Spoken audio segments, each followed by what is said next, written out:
Fear at Lake Lanier. It happens every year. The drownings and boat accidents are at a high. 3 people lost their lives. A boat fire on Georgia's Lake Lanier. Renewed concerns about safety on the lake. A lot has happened in the 2 years since TSR Investigates took a deep dive into Georgia's largest lake. I tried to give them time to kind of get it right. But time's up, says Usher's ex-wife, Tameka Foster, who lost her son here. You know, we have to do something. Her fight to make sure nobody else dies at the lake, and what filmmakers recently discovered while shooting a new movie at Lake Lanier. I'm Justin Carter. This is TSR Investigates Updates.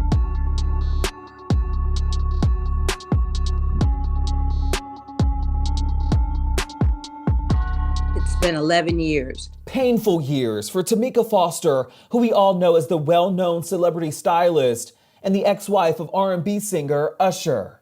I have been trying to bring attention to Lake Lanier since my son's accident, which was 2012.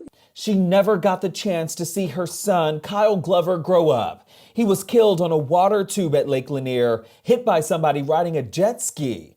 A year after his death, the Kile Glover Boater Education Act was signed in Georgia, raising the minimum age to operate some boats, also requiring better boater education and lowering the legal blood alcohol limit for boating under the influence. But year after year, heat on that fire, man. People continue to die at Lake Lanier, a summer destination for many people in the Atlanta metro area. There have been at least 8 drownings in 2023 so far, the highest since 2019. And the cases are bizarre. September 2nd, Gavry Whitlock slipped on a dock and fell into the water.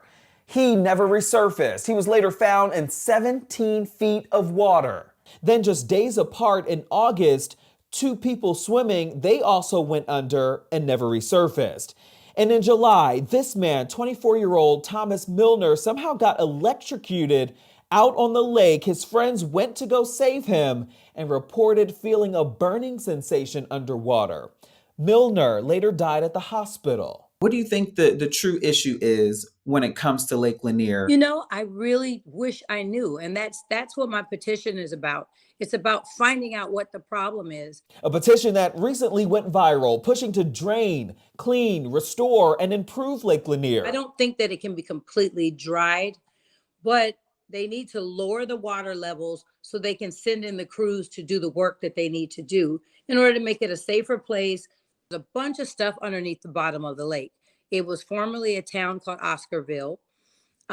It was a thriving Black town, and there was other towns under there as well. Remember we told you in 1912, the government forced 250 families out of Oscarville, destroying their livelihoods. Most of them were Black.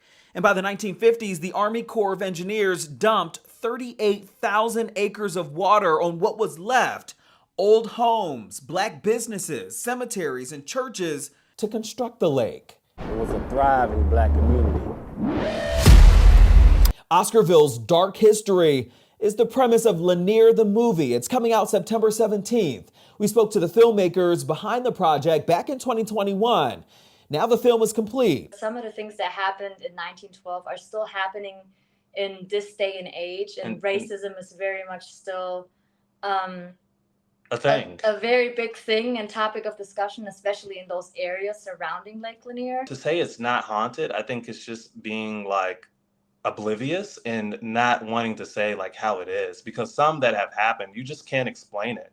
William Bush Anderson and his team spent months perfecting the film. They wanted to get it right. For safety reasons, only one actor was allowed to get in the water to film. Ali Ashtigo plays a detective in the movie and is thankful he didn't have to go in. My dad, actually, funny story, he actually almost drowned in that lake. So my dad would always tell me growing up, hey, I don't want you going in that water because I almost drowned there. So didn't know anything at the time about the history or anything like that until recently. It's always been kind of a fear, to go to that lake. Tameka Foster, she has a new book out. She addresses Lake Lanier and her struggles with grieving her son. It's called Here I Stand. 216 people have died at Lake Lanier since 1994. The Georgia Department of Natural Resources, which helps manage the lake, they say their top priority is safety, ensuring that people understand the rules of the water and also ensuring that people wear their life jackets. As far as Lanier the movie goes, it's available on video on demand, and they also generated a special code where you can watch for all Shade Room viewers. You can head to our website for that code, theshaderoom.com. For TSR Investigates Updates, I'm Justin Carter.